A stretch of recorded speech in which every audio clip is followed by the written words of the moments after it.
Assalamualaikum warahmatullahi wabarakatuh. Nama saya Fauzia Nurul Ulia dengan NIM 196600004.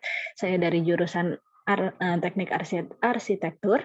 Di sini saya akan menjelaskan tentang salah satu materi dalam mata kuliah studi Al-Quran dan Al-Hadis mengenai hadis mutawatir dan hadis ahad. Yang pertama yang akan kita bahas yakni pengertian hadis mutawatir. Menurut bahasa berarti berturut-turut dan beriringan satu dengan lainnya dalam meriwayatkan suatu hadis. Mutawatir juga menurut bahasa adalah sesuatu yang berdatangan dengan cara beriringan antara rawi satu dengan rawi yang lainnya, ataupun suatu hadis yang dimana hadis ini adalah hasil tanggapan dari panca indera. Kemudian menurut istilahnya ialah hadis yang diriwayatkan dari banyak periwayat yang menurut adat kebiasaan maksud saya. Ini diambil dari Idris, buku studi hadis, Jakarta Kencana 2010 halaman 130.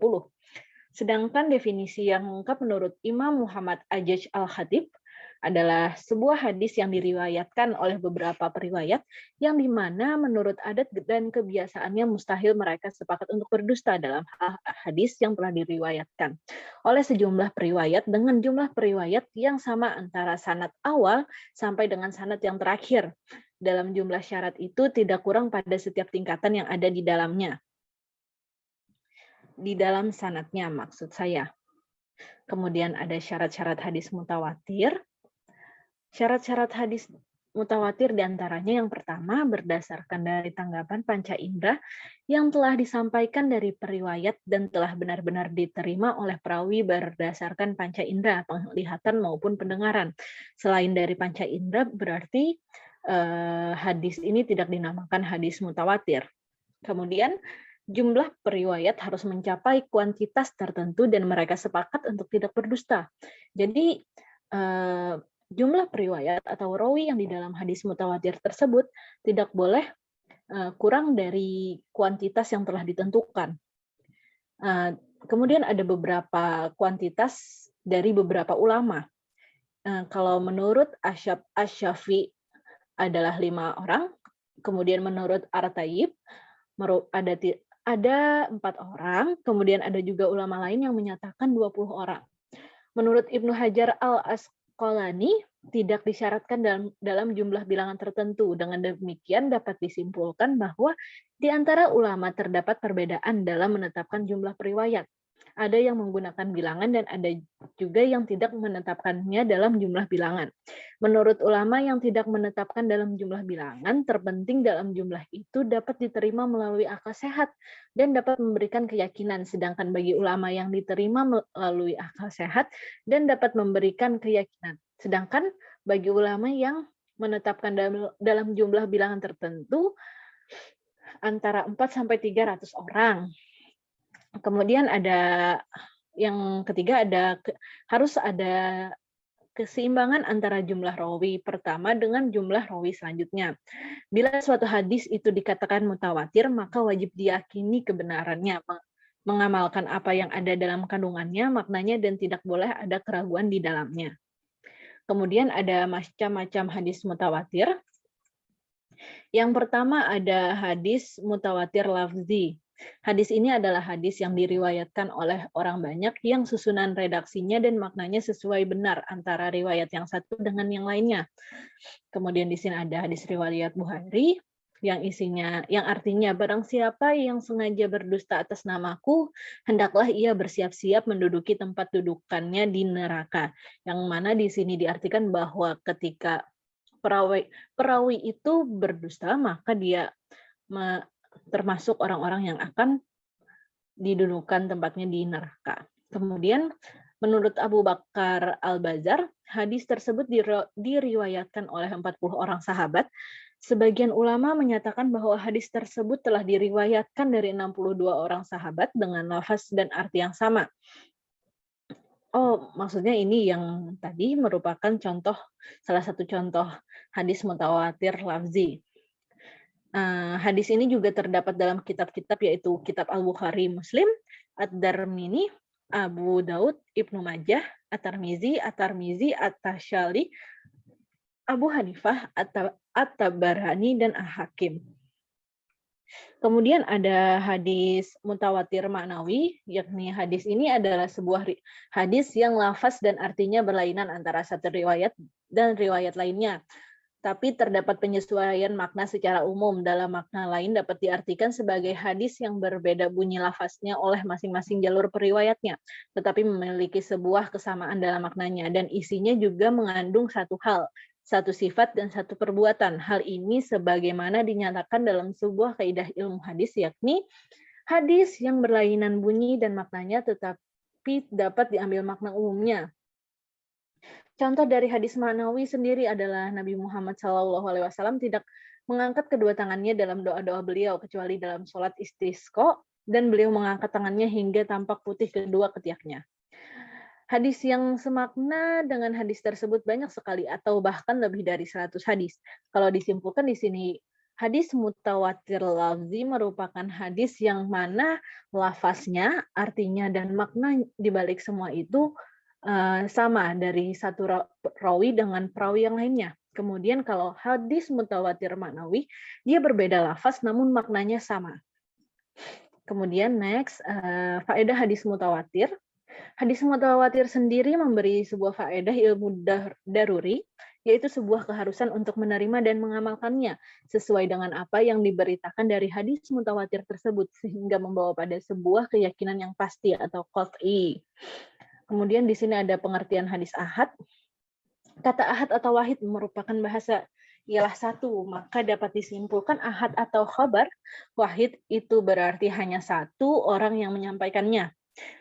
Hadis ahad adalah hadis yang riwayatnya secara bahasa berarti satu, maka ahad, khabar ahad, ataupun khabar wahid berarti sebuah berita yang disampaikan oleh satu orang saja. Ada juga yang mengatakan bahwa hadis ahad adalah suatu hal yang disandarkan kepada Rasulullah yang berupa sebuah perkataan, sifat fisikal, pengakuan, perbuatan akhlak ataupun perilaku Nabi setelah diangkat menjadi Rasul atau sebelumnya. Adapun sebagian ulama yang berpendapat bahwa hadis ahad adalah sebuah hadis yang dimana para periwayatnya tidak mencapai pada jumlah periwayat hadis mutawatir. Juga tidak memenuhi persyaratan yang ada di hadis mutawatir, yang menjadikan sebuah hadis itu menjadi hadis mutawatir. Kemudian dan tidak juga sampai pada derajat mutawatir, dan telah dinyatakan dalam ilmu hadis. Hadis yang tidak mencapai pada derajat mutawatir. Dan dalam pengertian yang lain disebutkan bahwa merupakan hadis diriwayatkan oleh satu orang, dua orang atau lebih yang jumlah perawinya tidak memenuhi syarat-syarat hadis masyhur dan hadis mutawatir. Kemudian di sini ada macam-macam hadis ahad. Mahmud Al-Tohan berpendapat hadis ahad yang dilihat dari segi jumlah sanadnya dibagi menjadi 3 bagian, yaitu sebagai berikut. Yang pertama ada hadis masyhur. Hadis masyhur secara bahasa ialah isim maf'ul dari kata syahara. Aku memasyuri sesuatu, yang mempunyai arti bahwa aku menjelaskan dan mengumumkan suatu hal. Menurut ulama hadis adalah hadis ini yang diriwayatkan oleh 3 periwayat atau bahkan lebih pada setiap tabaqahnya atau lapisannya, tetapi tidak sampai pada tingkatan mutawatirnya. Contoh hadis masyhur yakni dalam hadis riwayat Bukhari, Muslim, dan Tirmizi. Rasulullah SAW bersabda, seorang muslim adalah kaum muslimin yang tidak terganggu oleh lidah dan tangannya. Sebuah hadis bisa dikatakan masyhur ketika sudah tersebar dengan luas di kalangan masyarakat. Hadis masyhur yang ditetapkan statusnya kadang bahkan dikarenakan kriteria hadis. Akan tetapi diterapkan pula untuk memberikan sifat suatu hadis yang dianggap populer menurut ahli ilmu tertentu atau di kalangan masyarakat tertentu. Kemudian ada hadis aziz, menurut bahasa berarti adalah asyafif, yang mulia. Asyabul ladzi yakadulai yuqwa alaih, yang sukar diperoleh, atau al-qawiyyu, yang kuat. Sedangkan menurut istilah adalah hadis yang diriwayatkan 2 orang dan beberapa pada satu tobaqoh, kemudian orang meriwayatkannya. Disebut sukar diperoleh karena hadis ini sedikit kategorinya dan jarang adanya, atau disebut kuat juga karena adanya sanad yang datang dari jalur lain. Contoh hadis aziz yang artinya kami adalah orang-orang terakhir di dunia yang terdahulu pada hari kiamat. Hadis riwayat Ahmad dan An-Nasa'i. Hadis ini diriwayatkan dua orang sahabat, Huzaifah dan Abu Hurairah di Tobaqoh pertama. Sedangkan pada Tobaqoh kedua menjadi masyhur karena melalui periwayatnya Abu Hurairah, hadis diriwayatkan 7 orang, yakni Abu Salamah, Abu Hazim, Taus Al-Araj, Abu Salih, Humam, serta Abdurrahman. Kemudian ada yang terakhir ada hadis gharib. Gharib menurut bahasa adalah badi'un anil watani, ya, yang jauh dari tanah. Sedangkan hadis gharib menurut istilah adalah mata faroda birwayatihi syakhsun fi ayyim maudun waqa'a al-tafarud bihi fi as-sanad, yang berarti hadis yang diriwayatkan oleh satu rawi saja.